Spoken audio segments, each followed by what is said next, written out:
Now behind me is my 235,000 mile SEAT Ibiza. Has a PD engine and I like to take mine track day.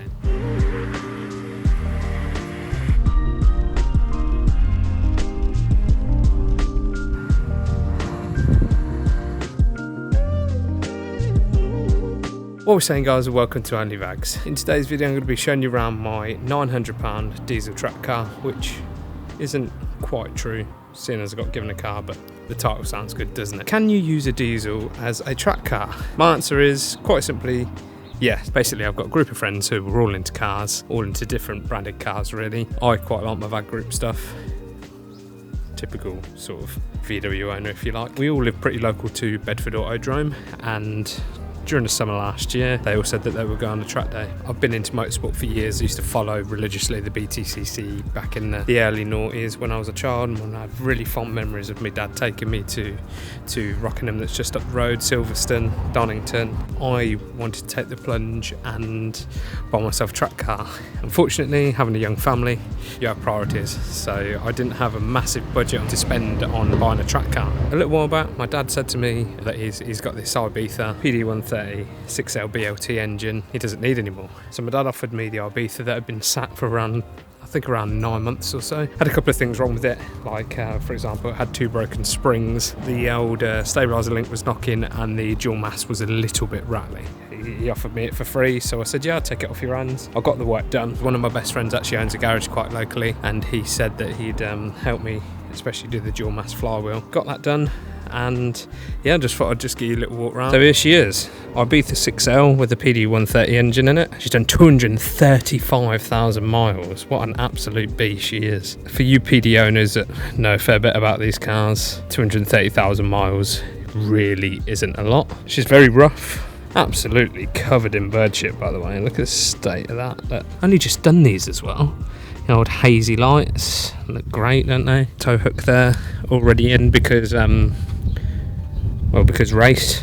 Bit of a story with the Temu sticker. I'm a bit of a tight ass, and parts on this car I didn't want to spend a lot of money on for obvious reasons. So it's become a bit of a running joke that my friends say that this is the Temu car because all the bits that are on it are cheap as hell, which is, well, not entirely false. Oh, the scuff there, look beautiful. We love it, don't we? One of the better mods or better things that I've actually done to this car is the 312mm brake upgrade. These are MTEC discs, drilled and grooved, which my friend told me not to buy, but I don't listen. So yeah, because he says that these holes can crack overuse and stuff, but I didn't listen to him because apparently I know everything. We've got Bluestuff pads, which people slag off EBC, but I'm not going to lie, I've really not had any problems whatsoever. The old land spiders, obviously these aren't what I use for track, these are just what I use daily. Budget all the way, mate. When I'm just using it to go to work, then that's all that matters, isn't it? Dings, grazes, marks everywhere. I don't know if you can tell in the video, but these wings were rusty as hell, like they are on all these Ibizas. Basically what happens, I have lots of foam here, stop I think vibrations and rattling. Problem is, water, they hold water being foam, and they end up just rotting the wing from the inside out. So great design there from SEAT. Not even the same colour, look, not even the same. This almost looks mad. It goes to show how good my spraying skills are, to be honest. I'm not really a painter, so yeah, if you need any painting, don't message me. Bucket seat, I had a bit of trouble fitting this because the people that sent seat mounting got it wrong like 3 times, and I got a bit pissed off with them in the end. This is definitely out of a racing sim, isn't it, by the way? 100%, not any doubt. Don't really care because I like it. But bolted on a mount on a set of universal brackets. No harnesses as of yet, I'm just using the regular seat belt. But yeah, this, I reckon this definitely came out of like a racing sim or something. Momo steering wheel there, probably best thing on the whole car, to be honest. We've gone for the old stripped out, so I've got no carpets really, no sound in, no nothing, no centre console because well, because race really. The back of the car is pretty bog standard, there's nothing really going on. It's a bit boring, to be honest, it's just standard crappy old 6L, isn't it? We got the old light holding water.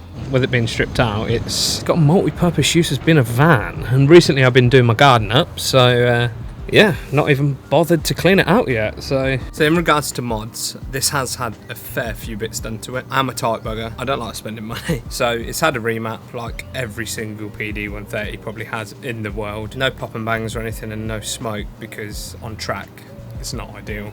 40mm lowering springs. Eventually I do want to go to coilovers. Honestly, they were 35 quid. Amazing, brilliant. Standard shocks. But one of the most important mods that I think has really helped on track is I'll run a set of Skoda Fabia VRS wheels on NS2R Nankangs. Fantastic tyres. They just do the job. Great grip, good price, and they're pretty much perfect for what I need on track. Lower arm bushes, so from standard they are awful. They're so bad. They're sort of not solid all the way through, so they break. I nearly lost a friendship over the bushes on this car. My friend actually owns a garage, who knows what he's talking about. He's owned plenty of track cars over his time. I just went against what he said, bought some. Honestly, they look almost something off AliExpress or Temu. I decided to then take those off, pay cheap, pay twice, do the job again, and I went for some Febby Cupra bushes because they're solid all the way through. My mate didn't want to drop the subframe because we were doing it in an evening and he needed the ramp for the next day, so we thought it'd just be easier to do them in situ. Oh my god, what an absolute pain in the ass. We started at about 7 o'clock in the evening, finished at 11, and my mate didn't talk to me for the next 5 days after. Fair enough, it was a terrible job, and he hates VWs anyway, so that didn't go down too well. You can't tell a hell of a lot of difference. Everything does feel a little bit harder. You've just got the peace of mind that they're not going to fail after a few years because they're literally solid all the way through. So does a diesel track car work? 100%. There was a couple of problems I had whilst I was on track. Understeer was a massive problem. I think a lot of that was me not trailing off the brakes properly, not braking enough into corners and just sending it too hard, I think. There is some mods that I'm going to do in the future that I think will probably alleviate that a bit more.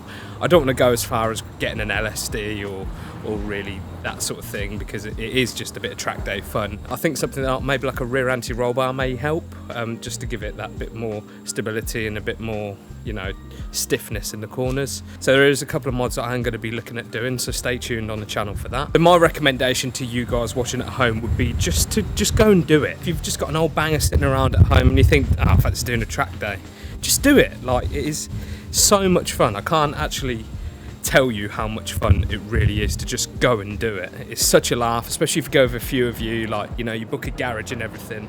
You'll have the best time. So this is basically what the channel is going to be. Cheap mods, track days, old Volkswagens, and the occasional disaster here and there. So if that sounds like your sort of thing, stick around and I'll see you in the next one.